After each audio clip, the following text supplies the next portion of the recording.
Hey there everyone, this is Overmind87 and I'm here today to bring you a replay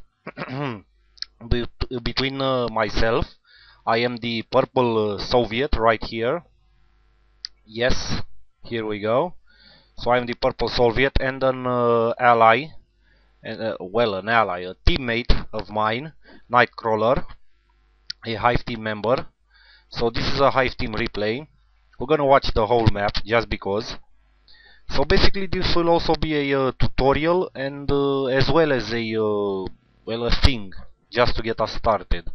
So yeah, basically what I'm doing here right now, let's talk a little bit about Red Alert 3 and about some build orders right here. So basically what I'm doing now, I'm going to show you how an economic build can win over an aggressive build. So as you can see, my clanmate NightCrawler, the red Soviet right here, is going for a very heavy aggressive build, I should say. He got his barracks really early. He got his war factory, and he's gonna go off power or not. Oh yeah, here we go, low power, just because he wasn't paying attention. So that puts him a little bit behind as well. While I'm going for a very economic build, as you can see, I got my dual refineries right here to gather money. I just now got my barracks, and I am just now starting my war factory, whereas my clanmate's NightCrawler factory is already done and producing. He's producing some sickles, which is not a bad idea. We're both capturing oil derricks, so we pretty much know our positions. I know that he starts in the bottom right corner, and I start in the upper left hand corner. So yeah, I'm getting some defenses as well. He got some as well. Not a bad idea, considering that he's going a very aggressive build. But I'll show you why this build is bad as opposed to mine. So I'm getting some Sputniks. What these are basically like base expansions, which allow me to build yeah, near these ore mines. So I'm basically building a couple of these right now, getting some defenses in place because I am really worried about the counterattack. Getting some super reactors because I don't want to get low powered like my clanmate is again. So he really needs to learn that. Basically, he's a strong player, but not that strong. So basically, yeah, I'm going a very economic build, where I don't build much of an army in the beginning, but I'm concentrating very heavily on money. I'm basically trying to out macro my opponent, and here's where we talk again. Building some terror drones right now got me some 3 Sputniks. Building a crusher crane, which will allow me to build several things at once. Basically gives me like dual command centers or construction yards. I'm building another crusher crane, which will allow me to build like I have say 3 construction yards. Getting some sickles of my own, that's always nice. And also getting some refineries underway. As you can see, I'm basically going everywhere, capturing as many ore mines as I possibly can, getting some water defense because it never hurts.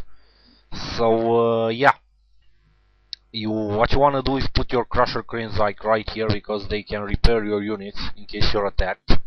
So yeah, you want to put them out front, like just like I did right here. So again, let me just take a moment and speak. My clanmate is going a very aggressive build. He's just now getting his battle level. Arguably his build allows him to be one step ahead in technology compared to me. As you can see, he's getting his battle lab. I'm not even getting started on my battle lab. Instead, I got me a low power because I'm an idiot. And I'm building like 10 freaking things at once, which is always you should look out for that. Yeah, like I'm building like 2 airfields, a super reactor, and getting my super weapon. Iron Curtain.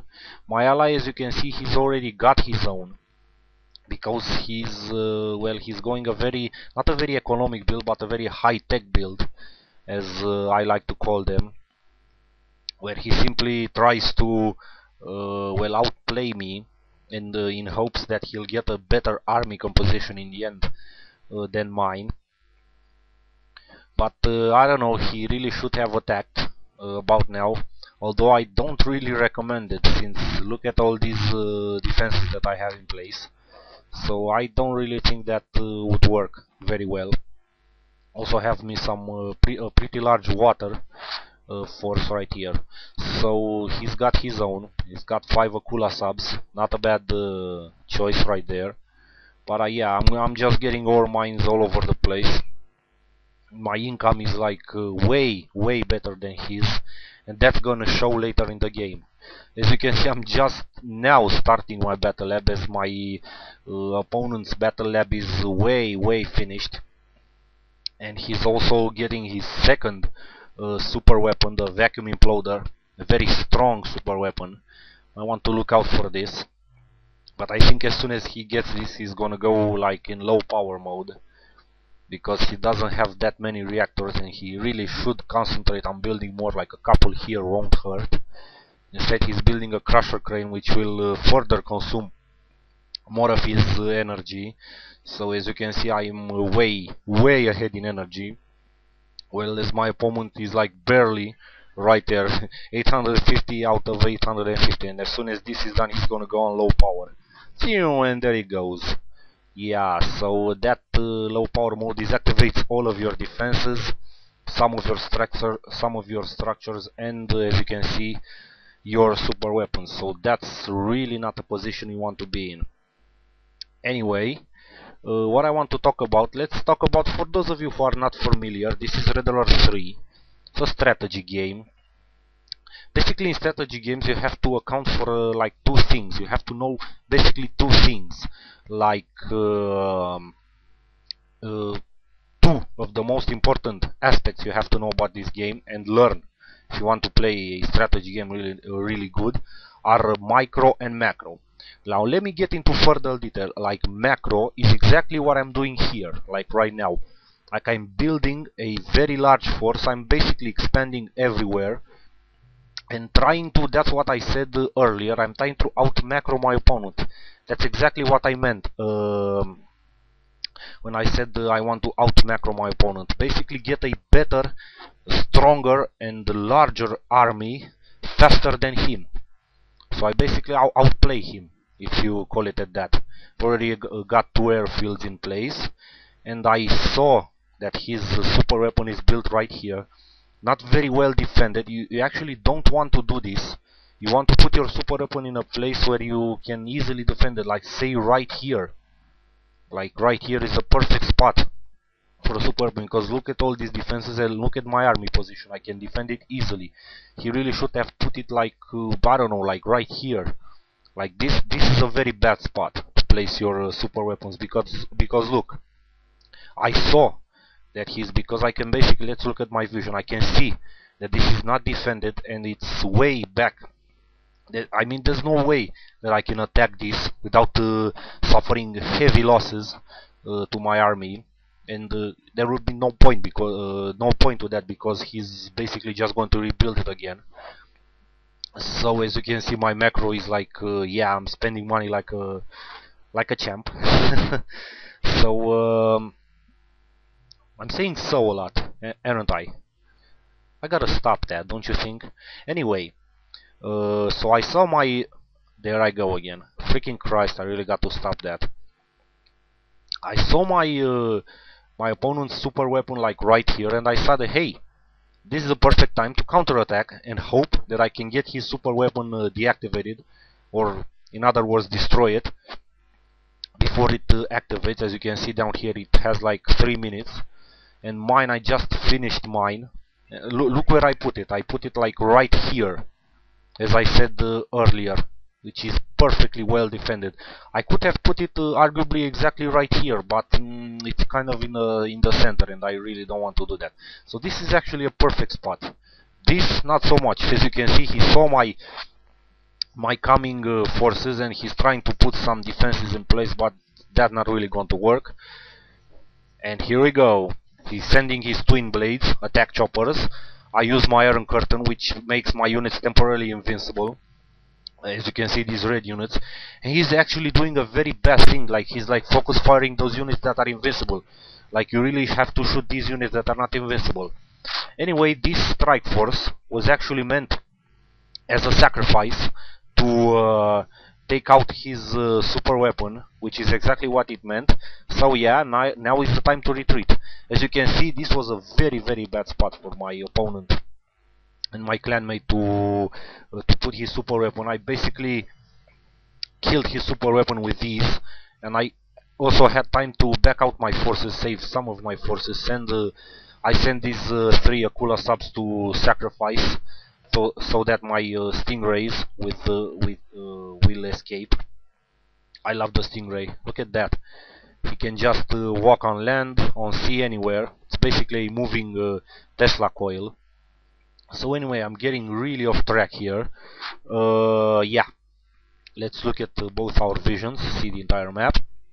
As you can see, I'm basically mining from like 1, 2, 3, 4, 5 and 6 bases, while my opponent is mining for from 1, 2 and 3, which is really a bad position to be in. So at this moment, I basically pretty much got my opponent on the run. I'm basically out-macroing him, outplaying him.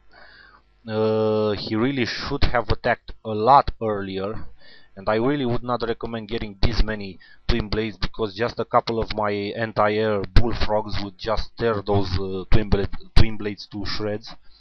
And I of course also got some MiG fighters, which are extremely good against aircraft. And yeah, of course twin blades count as aircraft. So yeah, again, yeah, I'll pause for just a second. I'm being a chode with some terror drones. Well, basically what terror drones do is get inside my opponent's vehicles and just kill them from inside. There's basically no way to repair them unless you get them like right next to a crusher crane. I'm being a chode, I'm being a bastard, and I attacked his miners, sending just another terror drone, just because I'm a bastard. And I kind of sense that he has a base like right here. He's trying to expand. I don't know, just call it a game sense. I didn't really see this. If you look at my vision, I don't really see this. I just had this feeling that he has a base down here, and I was right. Unfortunately, I sent my terror drone a lot earlier than I should have, and I think he had time to destroy it. Or yeah, or did he? Yeah. He came with the twin blades and destroyed. I really should have waited a little backed up with my terror drone. Don't know why he used this super magnetic satellite like right here. I think he was trying to pick up my terror drone, but didn't really work. Random Akula sub patrolling down here. So yeah, I'm still continuing to be an asshole with these terror drones. You can really use them to scout your opponent's base. What the hell did